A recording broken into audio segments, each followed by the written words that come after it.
Assalamualaikum warahmatullahi wabarakatuh. Ketemu lagi dengan saya Trisna Wulandisman. Di sini saya akan menjelaskan tentang pembentukan kelompok sosial, dasar-dasar pembentukan kelompok sosial, materi sosiologi kelas 12 IPS, semester 1. Pertama, tujuan pembelajaran. Setelah mengikuti proses pembelajaran, peserta didik diharapkan dapat memahami proses pembentukan kelompok sosial di masyarakat.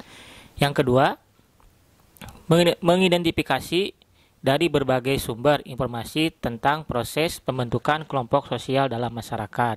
Ketiga, menumbuhkan rasa ingin tahu tentang proses pembentukan kelompok sosial dan mendiskusikan berdasarkan pengetahuan sosiologi dengan berorientasi pada kritik pengetahuan untuk menumbuhkan sikap religiolitas dan etika sosial. Mengidentifikasi data tentang ragam kelompok pengelompokan sosial di masyarakat sekitar dari berbagai macam sumber, mengumpulkan data tentang ragam kelompok sosial di masyarakat sekitar dari berbagai macam sumber, menganalisis data agar dapat mengklasifikasi ragam pengelompokan sosial di masyarakat sekitar berdasarkan jenis dan bentuk kelompok pengelompokan untuk menanamkan sikap kesadaran diri dan tanggung jawab publik. Mempresentasikan hasil diskusi tentang pembentukan kelompok sosial. Adapun pengertian kelompok sosial, pada dasarnya setiap individu merupakan bagian dari kelompok sosial. Peran kelompok sosial bagi kehidupan manusia sangatlah penting. Tanpa kita sadari, ada banyak bentuk-bentuk kelompok sosial di sekitar kita yang akan kita bahas nanti satu per satu. Jadi, apakah arti sebenarnya dari kelompok sosial? Kelompok sosial merupakan sekumpulan individu dengan karakteristik tertentu dan kesamaan identitas yang saling berinteraksi bersama serta memiliki kesadaran kolektif sebagai satu kesatuan. Adapun ciri-ciri kelompok sosial, apakah sekumpulan orang yang saling berinteraksi pasti merupakan kelompok sosial? Perlu diketahui bahwa sekumpulan orang yang saling berinteraksi bersama tidak serta-merta dapat dianggap sebagai kelompok sosial. Individu yang berinteraksi mengidentifikasi diri sebagai anggota kelompok serta memiliki kesadaran bahwa ia merupakan bagian dari kelompok. Pihak luar mengidentifikasikan individu yang berinteraksi sebagai anggota kelompok. Terdapat hubungan yang sifatnya timbal balik, artinya dalam suatu proses interaksi sehari-hari, baik itu individu maupun kelompok dapat saling mempengaruhi satu sama lain. Memiliki norma dan nilai yang disepakati bersama sebagai pengikat dalam bersikap dan bertingkah laku antar sesama anggota kelompok, sehingga timbul kesamaan pola perilaku. Memiliki rasa kebersamaan dan solidaritas.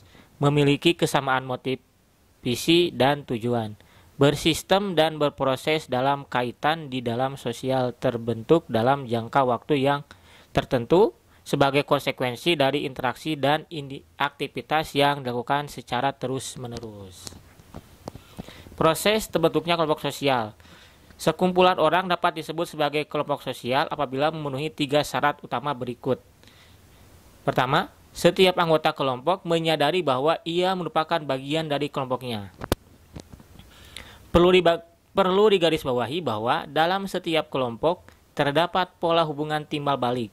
Artinya, hubungan timbal balik yaitu tiap-tiap anggota saling berinteraksi secara sadar sebagai upaya untuk mencapai tujuan atau memenuhi kebutuhan tertentu. Setiap anggota kelompok memiliki kesamaan latar belakang atau karakteristik. Antara anggota kelompok sudah pasti memiliki kesamaan tujuan yang sama, bukan? Nah, begitu pula juga dengan latar belakangnya masing-masing anggota. Mereka cenderung membentuk pola interaksi yang lekat karena memiliki kesamaan pengalaman serta dihadapkan pada suatu masalah yang sama. Terdapat struktur pola dan pola perilaku. Suatu kelompok tertentu memiliki ciri khusus yang menjadikannya berbeda dengan kelompok yang lain. Struktur dan norma kelompok merupakan elemen pembeda yang penting. Setiap kelompok memiliki norma aturan yang berisi tindak kaidah yang bersifat mengatur perilaku para anggota hingga akhirnya terbentuklah pola perilaku tertentu yang menjadi ciri khas kelompok tertentu. Faktor pembentuk kelompok sosial. Terdapat sejumlah hal yang menjadi dasar pembentukan dari kelompok sosial yang ada dalam masyarakat. Dasar-dasar pembentukan tersebut antara lain adalah common ancestry, kesatuan religius, kesatuan teritorial, dan juga common interest, menjelaskan masing-masing sebagai berikut. Common ancestry merupakan dasar pembentukan kelompok sosial berupa kesatuan genealogis atau faktor keturunan. Umumnya, kelompok ini diawali dari keluarga batin yang kemudian berkembang menjadi keluarga besar, kemudian menjadi sistem kekerabatan, dan seterusnya. Kesatuan religius merupakan dasar pembentukan kelompok sosial berupa kesamaan agama atau kepercayaan.